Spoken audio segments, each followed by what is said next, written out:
ආයුබෝවන් ඔයාලා හැමෝම මගේ channel එකට ආදරෙන් පිළිගන්නවා. අද මම උදේ ආහාරයට වගේම දවල් ආහාරයටත් ඉතා රසවත්ව හදාගන්න පුළුවන් සුදු කව්පි කරියක් හදන විදිහ තමයි අරගෙන ආවේ.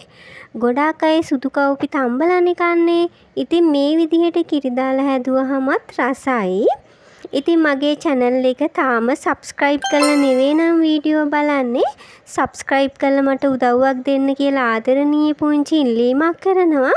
වීඩියෝ එක අවසන් වෙනකම්ම මාත් එක්ක රැඳිලා ඉන්න කියලාත් ආදරෙන් ඉල්ලනවා. අපි යමු වීඩියෝ එකට.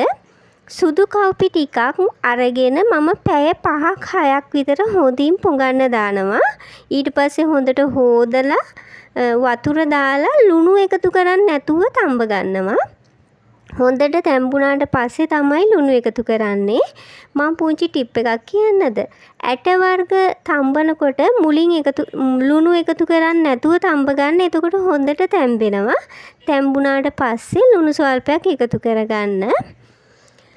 දැන් තඹගත්ත සුදු කව්පි ටිකෙන් මම හැඳි දෙකක වගේ ප්‍රමාණයක් අරගෙන හොඳට පොඩි කරගන්නවා. හැන්දකින් පොඩි කරගන්නවා.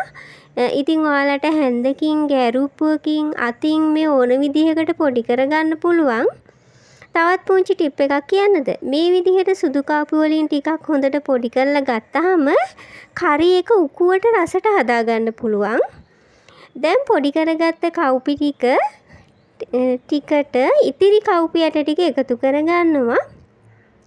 දැන් කපාගත්ත ලුණු ටිකක් එකතු කරගන්නවා. තලාගත්ත සුදු ලුණු බික් 2-3ක් එකතු කරගන්නවා. කුරුඳු පොතු කෑල්ලක් එකතු කරගන්නවා. කරපිංච ටිකක් රම්පි කොලයක් එකතු කරගන්නවා. මම ගෙදර හදාගත්ත අමුතුන පහ තේ හැඳි එකක් එකතු කරගන්නවා. කහ කුඩු ස්වල්පයක් එකතු කරගන්නවා. මිරිස් කුඩු තේ හැඳි භාගයක් වගේ එකතු කරගන්නවා. රස අනුව ලුණු එකතු කරලා උණුහල් තේ හැඳි කාලකුත් එකතු කරගන්නවා.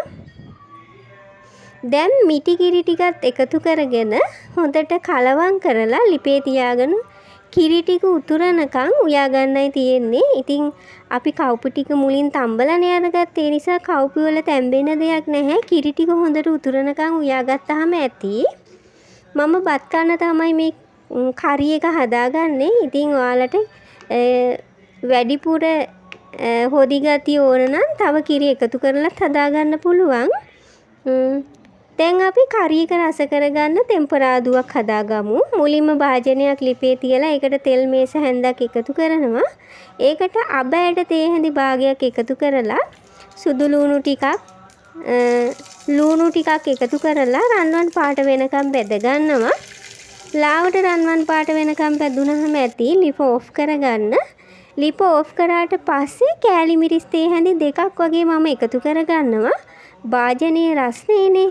ඒ රස්නෙන් මේ කෑලි මිරිස් ටික බැදුනහම ඇති. දැන් අපි හදාගත්ත සුදු කව්පි කරි එකට මේ මිශ්‍රණය එකතු කරලා හොඳට මිශ්‍ර කරගන්නවා. හොඳට කලවම් කරගන්නවා. ඉතින් මේ කරි එක හරිම රසයි. බත්, පාන්, රොටි මේ වගේ දේවල් රස බලන්න මේ කරි එකත් එක්ක පුළුවන්. ඉතින් ඔයාලා දාන ලයික් එක, කමෙන්ට් එක මට ගොඩාක් වටිනවා. මේ වීඩියෝ එක හොඳ නම් ලයික් එකක් දාන්න, කමෙන්ට් එකක් දාන්නත් අමතක කරන්න එපා. නැවත හමු වන තුරු පරිස්සමින් සතුටින් ඉන්න.